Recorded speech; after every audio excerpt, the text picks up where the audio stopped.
Welcome dear students. Today we are going to discuss problem solving module of limit state characteristic strength and types of failure. देखिए यहाँ पे हम लोग बात करेंगे कि हमारा जो टॉपिक है limit state characteristic strength and types of failure से एग्जाम ओरिएंटेड किस टाइप के क्वेश्चंस फ्रेम हो सकते हैं या फिर किस टाइप के क्वेश्चंस आज तक एग्जामिनेशन में फ्रेम हुए हैं। इस टॉपिक से आपके पास जो क्वेश्चंस बनेंगे वो थ्योरेटिकल बेस्ड क्वेश्चंस भी आ सकते हैं और न्यूमेरिकल बेस्ड क्वेश्चंस भी आ सकते हैं, जिसमें आपके पास शॉर्ट आंसर टाइप या ऑब्जेक्टिव टाइप के जनरली इस टॉपिक से रिलेटेड क्वेश्चन पूछे जाते हैं। आप देख सकते हैं आपकी स्क्रीन पे कुछ कॉन्सेप्ट्स मेंशन हैं। ये कॉन्सेप्ट इंडिकेट करते हैं कि जनरली एग्जाम में जो भी क्वेश्चन आएगा हमारे टॉपिक से वो इन कॉन्सेप्ट्स को कवर करते हुए आता है। For example first one is explain the characteristic strength for limit state of design. बेटा मैंने आपको पहले भी बताया है कैरेक्टरिस्टिक वर्ड जहां पे लग गया दैट मीन्स 95 और 5।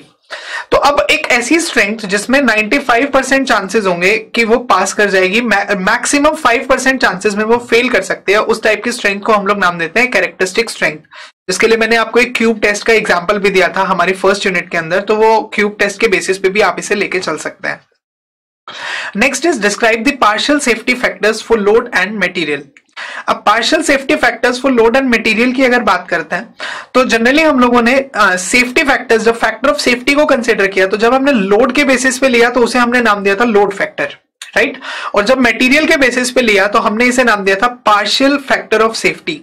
रीजन ये था दोनों में, क्योंकि अगर हम लोग इस मेथड को छोड़ के बाकी किसी भी मेथड को डिस्कस करते हैं, वर्किंग स्ट्रेस मेथड को, अल्टीमेट लोड मेथड, उन मेथड्स के रिस्पेक्ट में वहां पे वर्किंग स्ट्रेस मेथड ये बोलता है कि फैक्टर ऑफ सेफ्टी की एप्लीकेशन सिर्फ मटेरियल पे होगी। अल्टीमेट लोड मेथड बोलता है कि जो भी आप फैक्टर ऑफ सेफ्टी अप्लाई करेंगे that will be applicable on load. लेकिन लिमिट स्टेट मेथड बोलता है कि आपको लोड पे भी अप्लाई करना है और मटेरियल पे भी। तो मटेरियल पे जो लगेगा उसको पार्शियल नाम दे देंगे और जो लोड पे लगेगा उसको हम लोग लोड फैक्टर नेम देते हैं। लोड फैक्टर की वैल्यू वैसे तो डिफरेंट होगी, बट हम लोग प्रैक्टिकली डिजाइनिंग पर्पस के लिए 1.5 कम से कम वैल्यू को लेके चलते हैं। उसके बाद मटेरियल के बेसिस पे अगर बात करें तो मटेरियल के बेसिस पे फैक्टर ऑफ सेफ्टी हमारे पास स्टील के केस में रहेगा 1.5 और कंक्रीट के तो बेटा फैक्टर ऑफ सेफ्टी की अगर बात करते हैं मटेरियल में तो स्टील के केस में रहेगा 1.15 और कंक्रीट के केस में हम लोग 1.5 को लेके चलते हैं।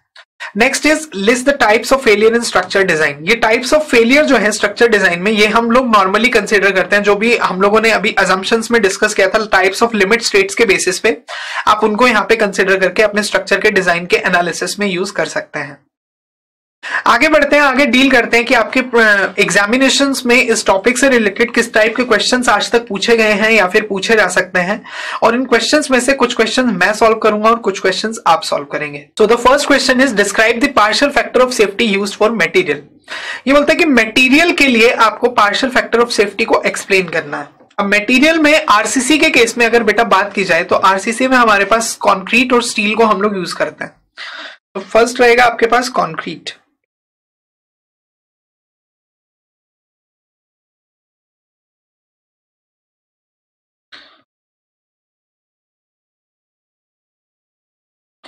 सेकेंड रहेगा स्टील। अब कंक्रीट में जो फैक्टर ऑफ सेफ्टी हम लोगों ने लिया पार्शियल फैक्टर ऑफ सेफ्टी, आप इसे गामा भी लिख सकते हैं। एक्चुअली इसके कोई स्पेसिफिक मतलब आप ये बोल सकते हो कि स्पेसिफिक कोई सिंबल तो है नहीं, आप इसको किसी भी फॉर्म में कंसिडर कर सकते हैं। तो अभी मैं इसे गामा सी अगर लिख देता हूं तो partial factor of safety for concrete is 1.5 and for steel अगर बात की जाए तो स्टील के कारण से बेटा बनता है हमारे पास 1.15। अब इसका यूज क्या होगा? इसका यूज होगा डिजाइन स्ट्रेस को कैलकुलेट करने के लिए।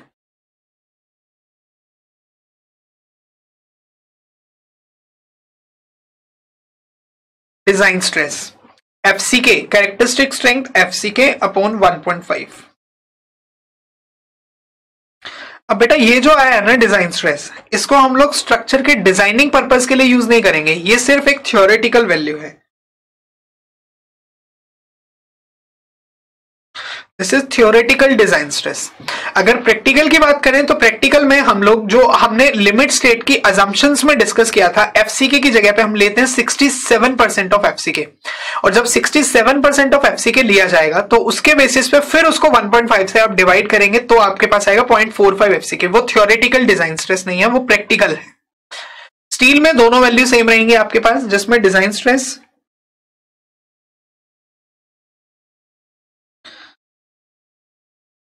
स्ट्रेस के लिए Fy अपॉन 1.15, तो यहां से वैल्यू बनी 0.87 Fy।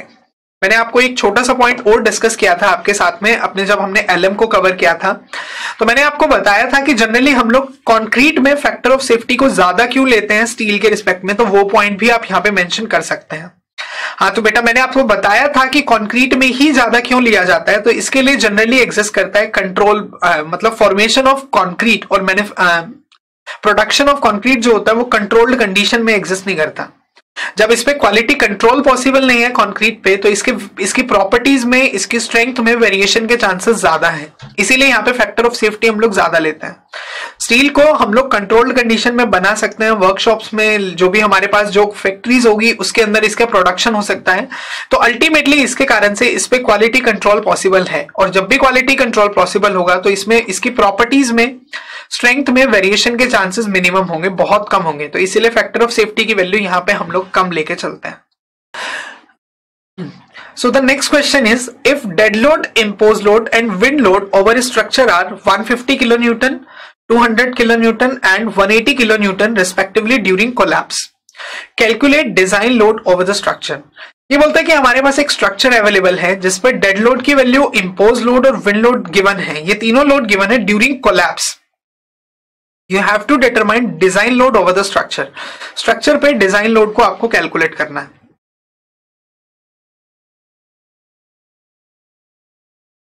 तो बेटा डिजाइन लोड की अगर बात करें तो डिजाइन लोड के लिए हमने कुछ कंडीशंस को डिस्कस किया था लिमिट स्टेट ऑफ कोलैप्स और सर्विसेबिलिटी में, जिसमें हमने लोड फैक्टर्स की कैलकुलेशंस देखी थी।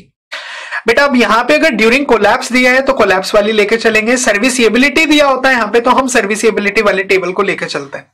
तो हमारे पास यहां से जो लोड कॉम्बिनेशंस आए थे ड्यूरिंग कोलैप्स उनको मेंशन करते हैं।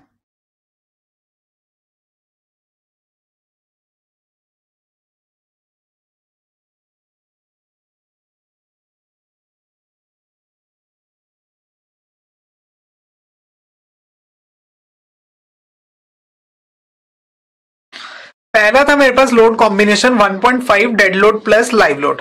लाइव लोड भी लिख सकते हो, इम्पोज लोड भी लिख सकते हो, बात एक ही है।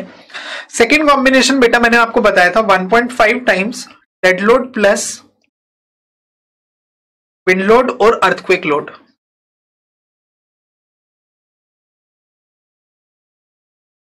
जो भी गिवन होगा, दोनों गिवन होंगे तो बेटा दोनों भी कंसिडर किए जा सकते हैं। वैसे दोनों में से जो मैक्सिमम होता है उसको हम लोग लेके चलते हैं। जो थर्ड कंडीशन थी, देखो अब इसके अंदर भी हमारे पास दो कंडीशंस थी, राइट। जब रिवर्सल ऑफ स्ट्रेसेस था और रिवर्सल ऑफ स्ट्रेसेस नहीं था तो कुछ भी मेंशन नहीं है, तो हम यही वाली कंडीशन लेके चलेंगे। और एक कंडीशन थी बेटा मेरे पास ये 1.2 into dead load, live load, wind load और अर्थक्वेक लोड, राइट। तो तीनों कंडीशंस के बेसिस पे अब आपको क्या करना है, इन तीनों कंडीशन के बेसिस पे लोड कैलकुलेट करना है। जिसमें भी आपके पास लोड मैक्सिमम आएगा that load will be design load over the structure. तो अगर हम लोग फर्स्ट वाले को फॉलो करते हैं, डेड लोड की वैल्यू 150, लाइव लोड की वैल्यू आपके पास दे रखी है 200, तो यहां से मेरे पास वैल्यू आ गई 525 किलो न्यूटन। सिमिलरली अगर इसमें लेके चलते हैं तो नेक्स्ट इज 1.5 इंटू, अब आपको डेड लोड 150, अर्थक्वेक और विंड लोड इज 180, तो यहां से वैल्यू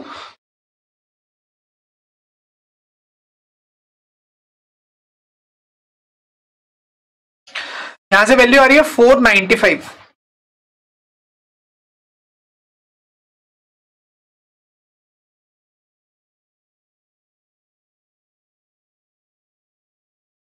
फोर 95 किलो न्यूटन। ऐसे ही थर्ड केस में अगर बात करें 1.2 into dead load is 150, live load is 200, wind load और अर्थक्वेक लोड इज 180, तो यहां से वैल्यू बनेगी आपके पास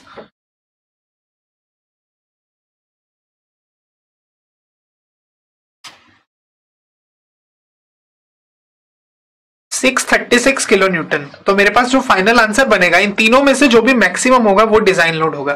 तो इन तीनों में से मैक्सिमम है आपके पास 636, this will be design load.